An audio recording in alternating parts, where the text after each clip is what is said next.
I want to talk to you about identifying a difficult person. And yes, sometimes we need help doing that. So people are often surprised in a relationship that at some point the person becomes difficult. They didn't see it at first, they missed it. And they'll scratch their head and say, how did this happen? When I first met this person, the person was so charming. The person was so wonderful, so sweet, so kind, so easygoing, so cooperative, so caring, so loving, so attentive, all these things. And they'll say, how could that happen? Well, sometimes difficult people are deceptive at first. They know what to do to win you over. They know what to do to get you hooked, to convince you that they are everything that people are looking for. They are dating, they're saying they're letting the person that they're dating, they're letting you know, oh, this is who I've been looking for, you, the man or the woman of my dreams. And they'll do all the things they need to do because they know what that is, but they can't maintain it. Some point, the difficultness comes out. Other people, they know. They look back and they say, aha, I missed the red flags. I told myself what wasn't true. I didn't pay attention. Or maybe you knew and you made a decision to continue with that person anyway. And now you find out, oh my gosh, this is really difficult. This is worse than I thought, or it's everything I feared and I ignored. So what makes a person difficult? Well, first of all, difficult people are inflexible. They're rigid. They're stubborn. They refuse to cooperate.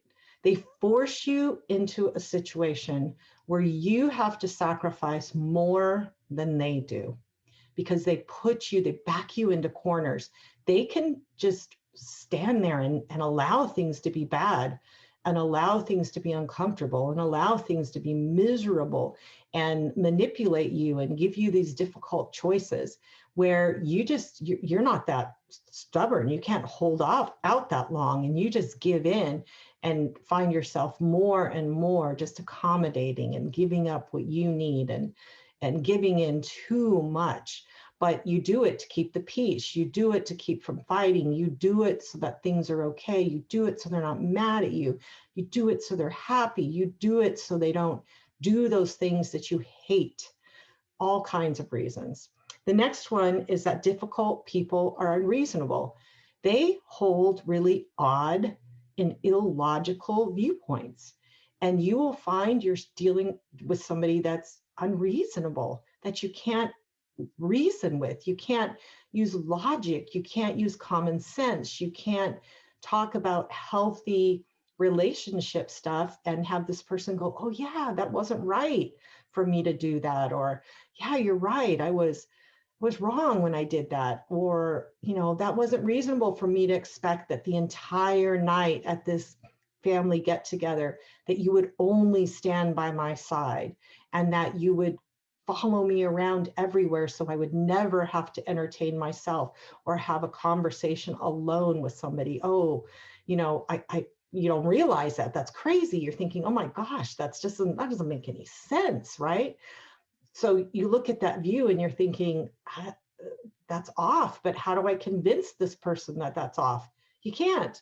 The more you do, the madder the person gets, the more the person feels even more upset. And so again, you find yourself going, oh my gosh, those views can be insensitive, they can be harsh, they can be judgmental, they can be moralizing, plain unhealthy. And you're like, where do I go with this? Next one is difficult people do not try to understand your feelings, your experience, your perception, your needs, the things that bother you. They seem to be pretty callous to them, like they don't care. And yet you care when they're upset, you care when they're bothered, you care when you hurt them, you care when you hurt your difficult person and do something that upsets them, but you don't find that that's reciprocated. You don't find that this person is going to be as concerned about it, or maybe not even concerned at all. So this is perplexing to you. So you continue to listen to them, listen to their concerns, listen to their complaints, listen to their hurts, but you don't find it comes back. So at some point, you either give up, you stop talking about what they are, or you get angry. and you start talking stronger and louder and more often and getting more upset and getting demanding and getting to where you're doing all these things, but then you're looking at some point like you're kind of the crazy one. Next one is difficult people don't care that you're impacted by their behavior. They seem to be unaffected. You're not unaffected. If you do something that hurts them or bothers them, like I said, you are affected. You have compassion, you have concern, but they're not.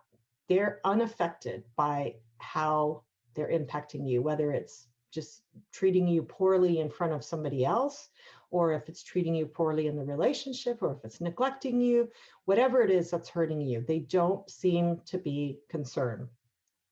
Difficult people get you to doubt yourself.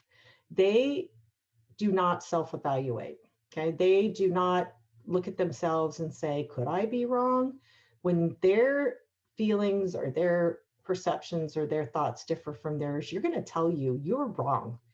There's something wrong with that. And they're going to push hard and they're going to invalidate you. And they're going to whatever it is, put pressure on you to let you know that your perceptions are off. And you're going to start to doubt yourself at some point, like, could I be wrong? Am I wrong? Why am I always off? Why is this person always telling me that my stuff doesn't make sense and my opinions don't make sense? Like, maybe I am way out there. Instead of saying, could this person always be invalidating me for a reason, for a purpose, or could this person be off? We're going to question ourselves. And in the process, eventually invalidate ourselves and lose ourselves. Difficult people draw out behaviors in you that other people do not draw out. Now, this is not excusing behaviors that are not okay. This is not excusing reactions that are not okay. This is for you to understand what is happening to you in this relationship. Why are you now screaming when you've never screamed before at a person? Why are you always angry when you're not an angry person and you've not been angry in a relationship before? It's the first time. Why are you anxious and nervous and insecure when you're normally not anxious, nervous, and insecure in a relationship? Why are you afraid to speak up and say what you want and need when you've had a voice in every other relationship? Why is your self-esteem not good in this relationship when you have pretty good self-esteem? Why is it that you're tiptoeing around and you're walking on eggshells when you'd have never walked on eggshells in any other relationship? These are all a sign that you are in a relationship with a difficult person. If you are acting in ways that you don't normally act, it's either a difficult person or the relationship just plain is not good for you, okay?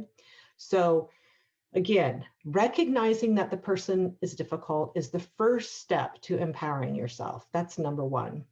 Then recognizing, okay, I can't give into this unhealthy stuff. So if it's not just, okay, this is just dating, I don't need to do this, I'm out of here. Or if it's a committed relationship and you've got to figure out more, or if it's a loved one like a child or a parent and you're not going to disengage with the relationship, then you've got to say, okay, I recognize these are characteristics of a difficult, and you could put the word dysfunctional in there instead of difficult if you want to.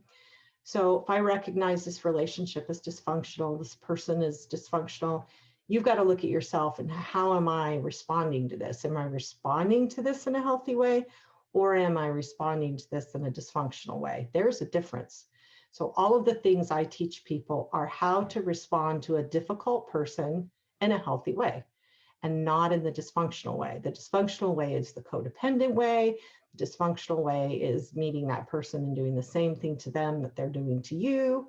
So you've got to learn what are the healthy behaviors, how to speak the truth in love, how to face your fears, how to set boundaries, how to take care of yourself in the relationship, how to detach with love. These are all things that you learn to do to be healthy in a relationship with a difficult person.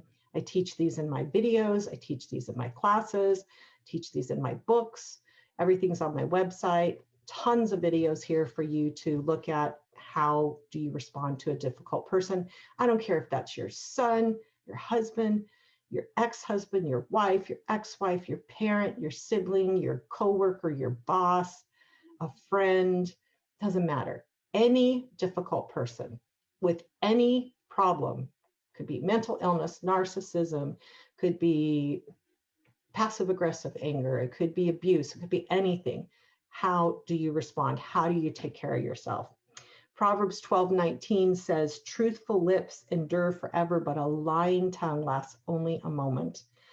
Proverbs 12:26, the righteous choose their friends carefully, but the way of the wicked leads them astray.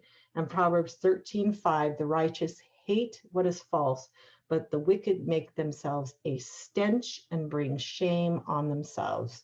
So we want to let people bring the shame on themselves. We don't want to take that shame on us in that difficult relationship. So, okay, again, I hope you'll check out the rest of my videos and my books and my materials, especially my new 365 daily devotions for Christians in difficult relationships. So, okay, thank you for watching this video. I will see you again. Bye.